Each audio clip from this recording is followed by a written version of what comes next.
All right, so in today's video, we're going to take a look at Apple. It's selling off fairly hard right now as we look at the charts. So we'll take a look at some of these things and see, based on the technicals, should you kind of get the heck out or maybe stay in or give it a day or two.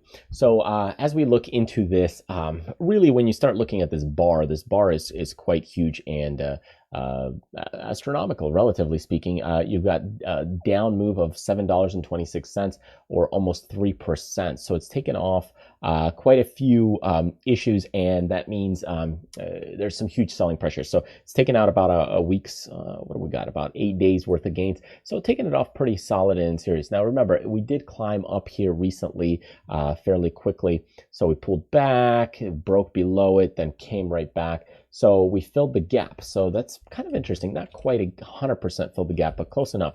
We filled the gap and then we rejected right after. So technically speaking, there was some resistance right there, right overhead.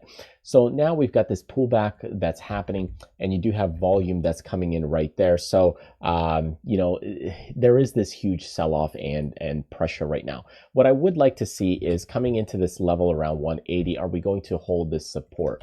And, you know, looking at some of the other stocks in the space right now, I mean, you've even got Microsoft, IBM, Amazon, Meta. They're all kind of down. I mean, the market itself is kind of acting weak right now. So that is a little bit of a struggle and problem.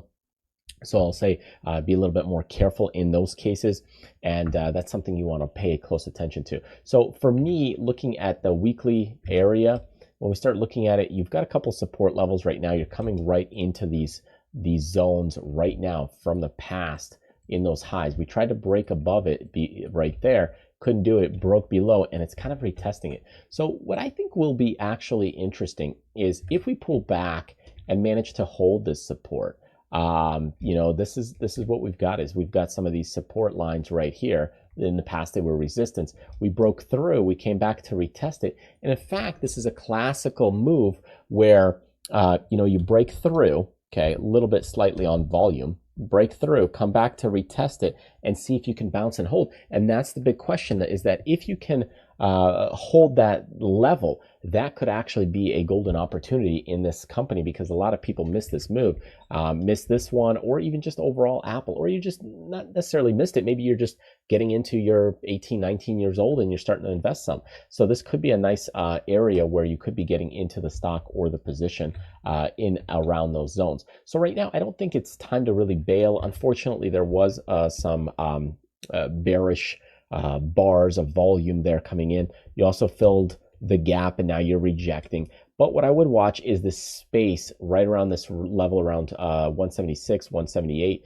to see if we can kind of hold this level. And if we can hold that level, that would be good news. Right now, unfortunately, we've got some selling pressure, and usually that means you will have a couple of days of follow through. It doesn't mean it's going to happen right away, but you'll probably trend a little bit lower to possibly test some of those other levels down there. So, you know, with this trending lower, that could be a little bit of an issue. Anyway, for the time being, I think the stock is still okay and healthy. You know, there could be a spook for the day, and you could blame it on the news or whatnot. Some people are technical traders, some people are news-driven traders. The point being is we've got to sell off, and the stock is pulling back. However, it is still just one day of the sell-off, relatively speaking, compared to the history of the stock.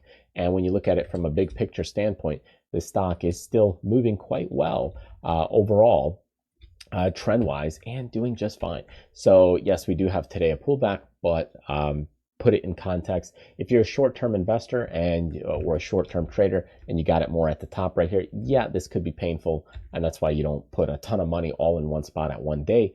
If you're longer term, you know, this could be a buying opportunity, but you know, you could wait. You don't have to get in first day, maybe somewhere between 170, 174. That could be nice for a little bit of a pullback or adding opportunity, because if you do get a pullback around this level, around 171, that could get a haircut of about 9 or 10% in a similar way that when we were up here, we got about a 12.5, almost 13% sell-off at that point, where the stock quickly reversed right back in there.